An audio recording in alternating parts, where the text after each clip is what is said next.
Creative idea सोचने के लिए तुम्हें क्रिएटिव होने की ज़रूरत नहीं, तुम्हें चाहिए तो बस एक सिंपल सी ट्रिक। ज़्यादातर लोग सोचते हैं कि क्रिएटिविटी का मतलब होता है कोई मैजिकल टैलेंट होना, पर सच्चाई ये है कि ग्रेट आइडियाज़ एक सिंपल प्रोसेस से आते हैं। पुराने आइडियाज़ को नए तरीके से कंबाइन करना।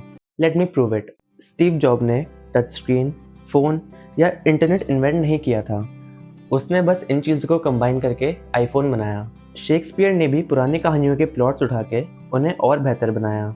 इवन आइंस्टाइन, उन्होंने भी एग्जिस्टिंग फिजिक्स थ्योरी पे काम करके थ्योरी ऑफ रिलेटिविटी दी। अब तुम ये सोच रहे होगे कि हम ये कैसे कर सकते हैं। Don't worry, I tell you. Step number 1, idea stacking. Creativity किसी मैजिक की तरह नहीं आती, बल्कि ये डिपेंड करता है कि हम अपने दिमाग में कितने अलग अलग आइडियाज़ भर रहे हैं। देखो, पढ़ो, सुनो, अपने दिमाग को डाइवर्स नॉलेज से भरते रहो। अपने दिमाग को एक बड़ी लाइब्रेरी समझो, जिसमें हर एक किताब एक नया आइडिया, मूवी, कन्वर्सेशन या आर्ट पीस हो जो तुमने कंज्यूम किया हो। पर आइडिया एब्जॉर्ब करने से पहले तुम्हें कुछ क्रिएट करना स्टार्ट करना पड़ेगा, फिर चाहे वो कुछ बेसिक ही क्यों ना हो।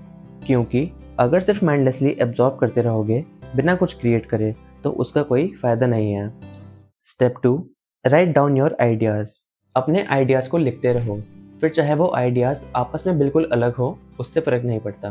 बहुत बार हमारे दिमाग में अच्छे आइडियाज़ आते हैं, लेकिन हम उसका कुछ कर पाएँ उससे पहले ही हम उन्हें भूल जाते हैं। इसलिए जो भी क्रिएटिव आइडियाज़ या थॉट्स तुम्हारे दिमाग में आए, उसे तभी लिख लो, चाहे वह बहुत छोटा, अजीब या इनकम्प्लीट क्यों ना लगे। Step 3, find unexpected connections. ऐसे कनेक्शंस ढूंढो जो तुमको बिल्कुल अनएक्सपेक्टेड लगे। खुद से पूछो कि मैं इनको कैसे मिक्स कर सकता हूँ। ये तुम्हें शुरू में थोड़ा अजीब लग सकता है, लेकिन वही प्रोसेस तुम्हारे दिमाग को नए तरीके से सोचने पर मजबूर करता है। क्रिएटिविटी में अक्सर न्यू आइडियाज़ पुराने चीज़ों के कॉम्बिनेशन से ही बनते हैं, और एग्जाम्पल मैं तुमको पहले ही दे चुका हूँ। Step 4, constraint yourself. लोग सोचते हैं कि ज़्यादा फ्रीडम से क्रिएटिविटी आती है, लेकिन असल में थोड़े लिमिट्स लगाने के बाद आपका दिमाग ज़्यादा क्रिएटिवली सोच पाता है। एग्जाम्पल के लिए तुम सोचो कि तुम्हें एक पेंटिंग बनानी है, पर तुम्हें उसमें कलर्स यूज़ नहीं करने हैं। ऐसे में तुम्हारा दिमाग न्यू आइडिया सोचेगा, सॉल्यूशन निकालेगा, जिसके रिजल्ट में तुम कुछ ऐसा कर दोगे जो तुम शायद फ्रीडम होने पर ट्राई ना करते। कंस्ट्रेंट्स तुम्हें नए सॉल्यूशन निकालने पर मजबूर करता है, जो अदरवाइज शायद तुम्हें ना आता।